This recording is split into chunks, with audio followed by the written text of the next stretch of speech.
Israel Hamas युद्ध पर नवीनतम अपडेट 13 नवंबर। इजराइल और हमास के बीच चल रहे संघर्ष के बीच विश्व स्वास्थ्य संगठन के महानिदेशक टेड्रोस एडनोम घेब्रेयेसस ने आज कहा कि गाजा का अल-शिफा अस्पताल, जो घिरे हुए इलाके में सबसे बड़ा है, अब अस्पताल के रूप में काम नहीं कर रहा है।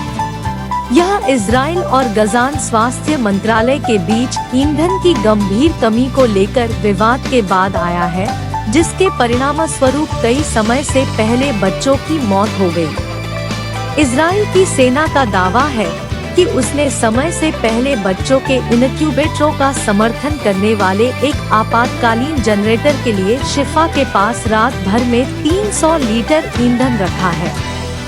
हालांकि हमास ने कथित तौर पर इस प्रयास को विफल कर दिया। गजान स्वास्थ्य मंत्रालय ने प्रतिवाद करते हुए कहा कि प्रदान किया गया ईंधन 1 घंटे तक जनरेटर चलाने के लिए पर्याप्त नहीं होगा।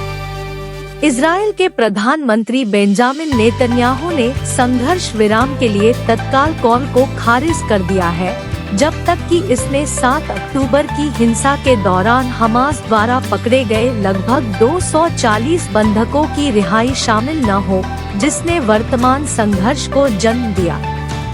जहां तक मरने वालों की संख्या का सवाल है, गाजा स्वास्थ्य मंत्रालय की रिपोर्ट है कि 7 अक्टूबर को शुरू हुई शत्रुता के बाद से फिलिस्तीनी मरने वालों की संख्या बढ़कर 11,078 हो गई है, जिसमें इजराइल में 1,200 से अधिक लोग मारे गए हैं। इजराइल के हमले तेज होने के कारण गाजा का मुख्य अस्पताल शिफा चुनौतियों का सामना कर रहा है। सेना का दावा है कि यह हमास का मुख्य कमांड पोस्ट है। शिफा के डॉक्टर इन दावों से इनकार करते हैं, लेकिन बिजली और महत्वपूर्ण आपूर्ति की कमी के कारण अस्पताल का संचालन बाधित हो रहा है। पश्चिमी सहयोगियों द्वारा फिलिस्तीनी नागरिकों के लिए अधिक सुरक्षा के आग्रह के जवाब में इजराइल के प्रधानमंत्री पीछे हट गए, जबकि उत्तरी गाजा में अस्पतालों के पास तीव्र लड़ाई जारी है। शिफा अस्पताल ने जनरेटर के लिए ईंधन खत्म होने के कारण एक समय से पहले जन्मे बच्चे सहित कई लोगों की मौत की सूचना दी है।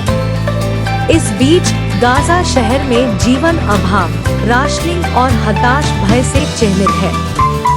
सिविल इंजीनियर मोहम्मद मटर जैसे निवासी हताशा और भय से भरे दिनों का वर्णन करते हैं।